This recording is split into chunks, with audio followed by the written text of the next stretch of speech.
Hey guys, welcome to Creative World of Rishta. Today recipe Vinayak Chavithi special పాల తాలికలు. Let's start the recipe.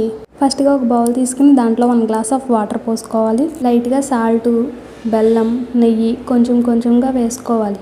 1 glass of water కి 1 glass of పొడి బియ్యం పిండి వేసుకుని బాగా mix అయ్యేంత వరకు కలుపుకుని ఒక 5 మినిట్స్ ఉంచుకుని స్టవ్ ఆఫ్ చేసుకోవాలి. ఇప్పుడు వేరే బౌల్ తీసుకుని 1 గ్లాస్ ఆఫ్ బియ్యం పిండికి 1 గ్లాస్ ఆఫ్ బెల్లం వేసుకుని బెల్లం కరిగేంత వరకు మాత్రం ఉంచుకుని స్టవ్ ఆఫ్ చేసేసుకుంటే సరిపోతుంది. ఇప్పుడు ఆ పిండిని ఒక 5 మినిట్స్ బాగా కలుపుకున్న తర్వాత అలా తాలికల్లా చేసుకుని పక్కన ఉంచుకోవాలి. కొద్దిగా పిండి ముద్దని వాటర్లో వేసుకుని గడ్డలు లేకుండా కలుపుకుని పక్కన ఉంచుకోవాలి.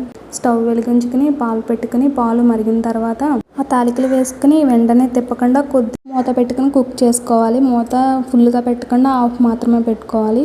మనం కరిగించి పెట్టుకున్న పిండి ముద్ద వాటర్ దాంట్లో వేసి తాలికలు ఉడికిన తర్వాత స్టవ్ ఆఫ్ చేసేసి యాలకుల పొడి, బెల్లం వాటర్ వేసుకుని బాగా మిక్స్